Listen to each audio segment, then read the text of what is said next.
Tere! Räägin siis täna elektroonsest põlluraamatust, mis on siis tehtud PRIA-sse ja siis sellest, kuidas see protsesse paremaks muudab. Esiteks tahaks välja tuua, et põlluraamat on siis koht, kus põllumehed sisestavad põllul tehtud töid ja muud olulist infot. Alates 15. juulist 2024 on läinud keskkonnasõbraliku majandamistoetuse taotlejatel e-põlluraamat kohustuslik, kas siis e-PRIA-s või siis mõnes eratarkvaras. Varem täideti siis põlluraamatut paberil, Excelis ja need, kes siis KSM-i toetust ei taotle, on siis võimalus ka edasi paberil või Excelis täita. Aga on ka olemas eratarkvarad, mida ka kasutatakse ja nende kasutamine toimub edasi, sest teeme liidestust eratarkvaradega, et nende andmed liiguksid siis meie süsteemi, et need oleksid üheselt arusaadavalt, üheselt konstrueeritud, et saaksime need andmetega edasi tööd teha. Ja tekib siis küsimus, et milleks me neid andmeid kogume, mis me nendega edasi teeme, milleks seda vaja on. Ja siis siin tahaks välja tuua seda, et põlluraamatud vajavad omal tööks mitmed asutused, ehk siis tehakse järelevalvet põllumeestele ja kogutakse statistikat, ehk siis Keskkonnaamet, PTA, Statistikaamet ja ka PRIA vajab põlluraamatu andmeid, et siis tekib 2025 selline võimalus, et põllumehe nõusolekul on võimalik neid andmeid otse elektroonsest põlluraamatust siis pärida ja vaadata neid vajalikku asju. Ja kindlasti on põlluraamat ka suureks sisendiks selleks teadustööks, ehk siis teadlased saavad vaadata meie mullastiku olukorda, vaadata, mis töid seal tehakse ja siis nende baasil hinnata, siis, kuhu me peaksime nende töödega minema ja mingeid uusi teadmusteenuseid siis läbi selle looma. Tulles tagasi siis e-PRIA põlluraamatu juurde, et seal on mugav siis pidada põlluraamatut, sellepärast, et see on tehtud siis toetustaotlemise kontseptsiooni baasil. Ehk siis seal, kus sa toetustaotlusi ette valmistad, seal ka pead seda põlluraamatut. Siis, kui mina agronoomina töötasin, oli alati selline probleem, et kevadel niigi kiire aeg, pidid ette valmistama siis pindalatoetustaotlusi, sinna kõik põllumajanduskultuurid ära märkima ja siis hiljem lähed siis kas Excelisse või siis eratarkvarasse, siis seal pidid panema ka kõik kultuurid paika, et nüüd on see protsess ühes kohas, paned ühe korra ära, hoiad aega kokku, on mugav täita. Lisaks on toodud põlluraamatusse sellised lisavõimalused või parendused, miks on mugav kasutada, on nagu põlluraamatu eksport, ekspordid siis PDF või Exceli näol. See on siis selle jaoks, et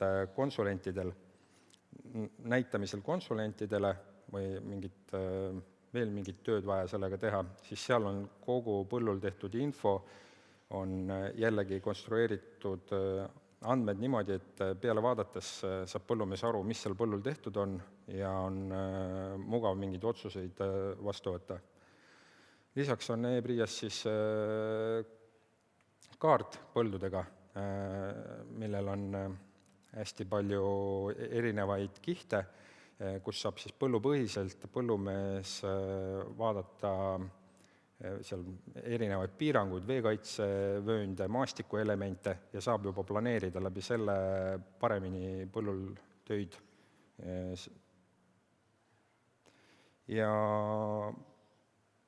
kasutame võimalusel põlluraamatus eeltäidetud andmeid, ehk pärime avaandmetest andmeid, näiteks väetiseregister, taimekaitseregister, mis on olemas, et kui põllumees hakkab sisestama mingit toodet, sisestab mõned nimetuses mõned tähed ära, see juba filtreerib ära, saab ära valida mingi toote ning läbi selle teised lahtrid siis täidab juba süsteem automaatselt ära, ehk siis need andmed, mis tulevad, on juba, ei ole seda nii-öelda kirjavigu ja mingit sisestamist eksimusvõimalust ja mugav, lihtne kasutada.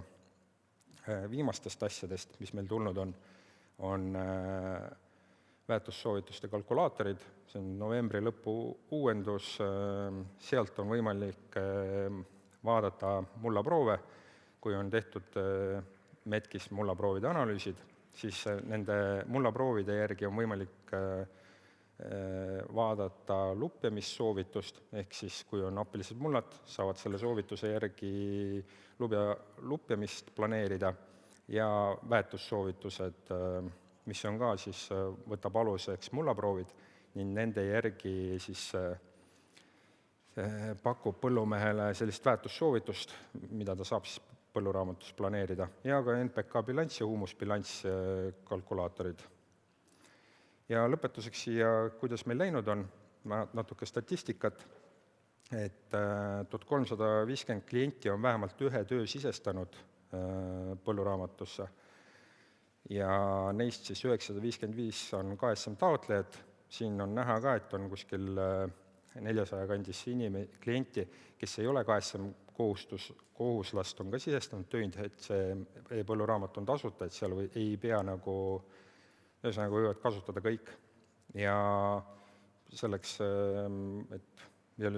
et vaadata siis palju siis neid kokku KSM taotlejaid on, siis oli 2171 KSM taotlejat oli 2024 aastal kokku. Aitäh!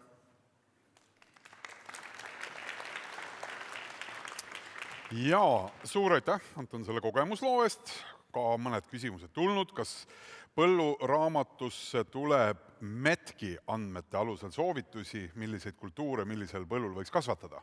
Jah, METKi soovituse alusel, jah. Nii et lausa ütlete ette, et siia pane nisu, siin võiks hoida nüüd vahepeal kartulit. Selles mõttes, ta tuleb, kultuuri pead ise valima ja nende mullaproovide baasilt ta ütleb, palju toitaineid peab sinna sisestama, aga selles suhtes kultuuri ta hetkel ei paku, eks see on võib-olla, kuhu võiks jõuda kunagi. Mingi arendusteenus. Ja. Kas tegemist on turul ainulaadse tootega või on avalik sektor siin konkureerimas erasektoriga just nende toetuste arvestamise kontekstis üsna loogiline, et te püüate jälgida, kas inimene siis teeb seda, eks ju, mis ta on võtnud lubaduse teha, aga kas see on originaalne teenus?